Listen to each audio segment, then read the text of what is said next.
The guideline provides guidance for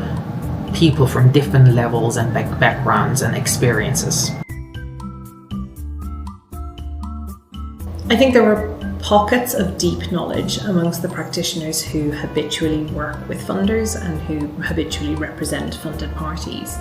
I think there's good knowledge amongst the parts of the market that are responding to claims by funded parties. But I think there are still a lot of areas where people have limited knowledge of what funding is, and the guideline is intended to bridge that gap in some way. It's by no means comprehensive, it's by no means the final answer, but what it's intended to do is to provide a useful resource in one location that explains what funding is, how the process works, and how it impacts on an arbitration process. That's the aim of the guideline, really, is to demystify what can be perceived to be a very difficult and complex area so that people have more confidence in engaging with funders and with funded parties. Mercy and Ciarb, they came to us with the idea of writing a third-party funding guideline, which was never been done by anyone, especially as comprehensive as this third-party funding guideline provided by Ciarb. We started with the basics of third-party funding to explain what is third-party funding, how it operates, and then we move into the more detailed questions like how to structure, which kind of terms you need to look into so that the guideline covers all questions relevant to litigation funding from the beginning till the end.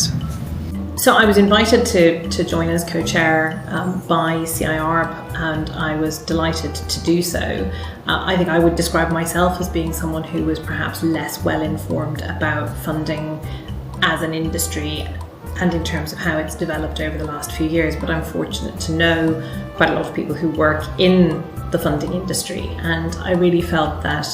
there was a risk of their involvement in arbitration processes being misunderstood or mischaracterized. So I felt that there was an opportunity for the guideline to assist in clarifying the process from a neutral standpoint and involving the multiplicity of views of practitioners, funders, and so on. So joining the guideline as a co-chair was absolute pleasure, and it was a real privilege to work alongside such a diverse group of people, from practitioners, funders, and lawyers. I genuinely didn't want it to finish. It was incredibly eye-opening to hear the range of perspectives, to understand how people truly feel about funders, and to learn about their true concerns. If we can address some of the misconceptions about what funding is and what it does and what it doesn't do, if we can satisfy